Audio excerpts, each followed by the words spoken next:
Yarışımızda 50-dən çox şahmatçı uşaqlar iştirak edirlər və onlar işğaldan azad olan bölgələrimizin sakinləridir. Bu çox sevindirici haldır ki, bu günləri onların şahmata böyük marağı var.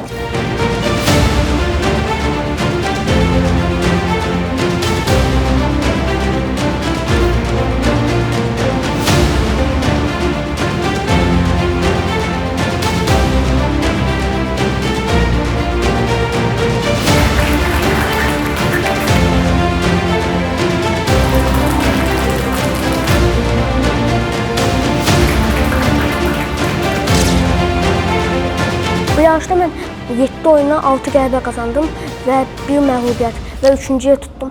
Ondan üçün çox sevinmişəm.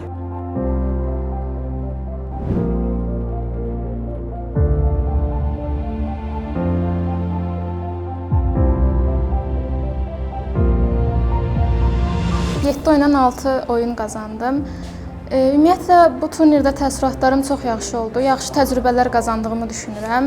Gələcəkdə də bu kimi turnirlərdə daha çox iştirak edib, daha böyük nailiyyətlərə addım atmaq istəyirəm.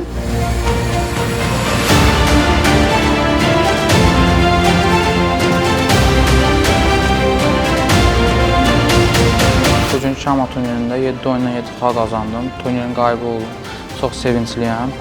Gələcəkdə şahmatı yenə davam etdirib, yüksək nailiyyətlər qazanmağı planlaşdırıram.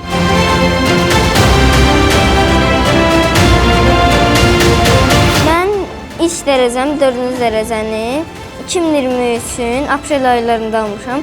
3-cü dərəcəni də bu ilin 4 mayda 3-cü dərəcəmi almışam. Mən şahmatı başlayarkən mən Qrosmeyster, dünya çempionu olmaq istəmişəm. Şahmat çox maraqlıdır.